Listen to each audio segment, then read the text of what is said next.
Halo teman-teman semua, selamat datang kembali di YouTube kanal aku. Terima kasih sekali karena kalian masih setia menonton. Di video kali ini aku mau menjelaskan tentang beberapa hal yang berkaitan dengan usia kita pada saat kita mencari pekerjaan di Jerman. Banyak sekali follower aku di Instagram yang bertanya apakah mereka nggak terlalu tua untuk melamar pekerjaan di Jerman. Untuk menjawab pertanyaan ini nggak gampang, oleh karena itu simak aja video berikut ini. Di Indonesia ada banyak sekali iklan yang jenisnya seperti ini. Usia maksimal hanya 27 tahun dan harus berpenampilan menarik.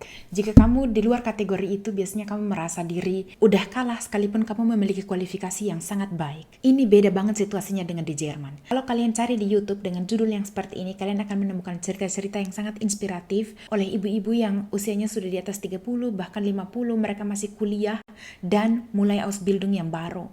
Bukan hanya itu saja, bahkan ada banyak perusahaan yang lebih mengutamakan orang yang lebih matang karena mereka menganggap orang yang lebih tua itu dia lebih dewasa di kepala, lebih bijaksana dan tidak impulsif seperti layaknya orang muda. Kalau orang muda pada akhir pekan itu dia masih cenderung berparty dan nanti hari Senin dia masih linglung karena dia masih healing dari weekendnya dia yang berparty itu. Kalau orang yang lebih tua dia memegang tanggung jawab dengan lebih serius dan lebih berkomitmen, terutama pekerjaan-pekerjaan di bidang kesehatan atau pekerjaan yang mengandalkan aspek kemanusiaan.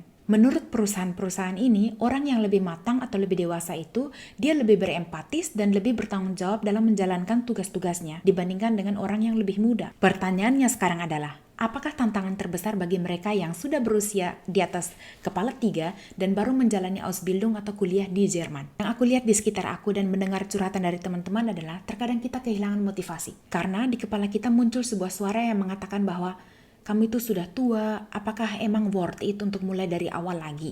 Aku rasa ini karena kita sudah sangat tertanam oleh budaya Indonesia kita bahwa di atas usia 27 tahun kamu sudah dikategorikan sebagai orang yang tua. Padahal sebenarnya kalau kita mau bertanya ke diri kita sendiri, yang dibilang tua itu usianya berapa sih? Tapi pertanyaan seperti ini biasanya akan dijawab seturut dengan pemahaman budaya kita masing-masing.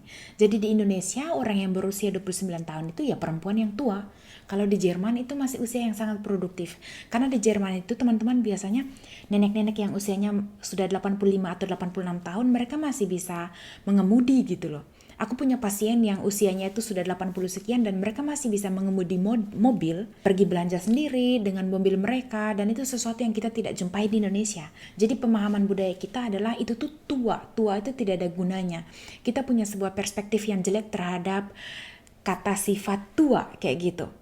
Kita tidak menghubungkan tua dengan kebijaksanaan, melainkan tua adalah sesuatu hal negatif yang punya makna tidak laku. Jadi itulah letak kesusahannya menjadi berusia di atas 30 dan memulai Ausbildung untuk pertama kalinya di Jerman. Tantangannya adalah suara yang ada di kepalamu sendiri, yang mana suara itu adalah suara yang sangat judgmental, suara yang menilai dan mengukur ketuaan kamu berdasarkan nilai-nilai yang kamu pahami dari budaya Indonesia kamu. Tentu saja suara yang seperti ini tidak punya dampak yang positif terhadap semangatnya kita, malah membuat kita tuh makin loyo dan makin stres karena tidak kita pungkiri kemampuan biologis kita juga berkurang seturut dengan berjalannya usia kita. Makin kita tua, makin daya berpikir kita itu lamban, makin kemampuan menghafal kosakata bahasa Jerman kita itu semakin lemah dibandingkan dengan 10 tahun yang lalu ketika kita masih ingatan memorinya itu masih belum penuh sesak dengan berbagai jenis hal, kita masih dengan gampangnya menghafal kosakata.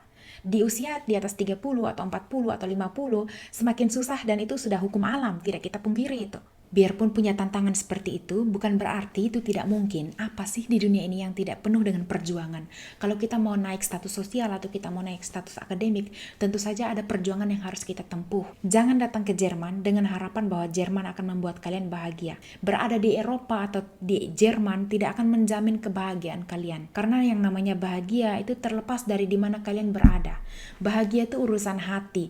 Jadi sekalipun kalian ada di Indonesia, sekalipun kalian usia berapapun, kalian akan bisa bahagia jika hati kalian memang membiarkan kalian untuk merasakan kebahagiaan itu. Jangan pernah beranggapan bahwa berada di Jerman, bekerja di Jerman akan membuat kalian bahagia. Justru anggapan ini akan membuat kalian itu menderita dan frustrasi. Karena seperti aku tadi sebutkan, apapun itu butuh perjuangan. Kalau kalian datang ke Jerman, pasti adalah waktu 5 tahun yang kalian persiapkan untuk membangun tapak dan alas kalian untuk membangun hidup yang mandiri di Jerman.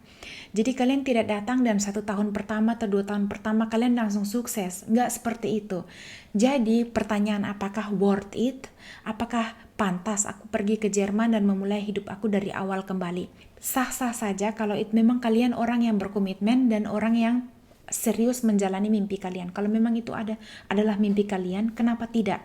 Yang penting kalian itu niat dan benar-benar serius berkomitmen. Itu bukan yang nggak mungkin. Kalau kalian bilang ke aku, Kak, Ausbildung yang selama 3 tahun itu aku nggak sanggup, aku capek banget, lelah otak, lelah jiwa, lelah badan.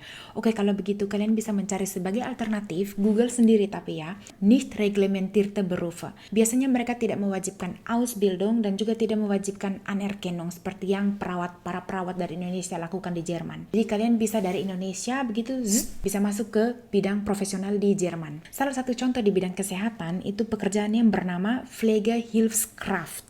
Jadi beda dengan Pflegefachkraft, ini namanya Pflegehilfskraft.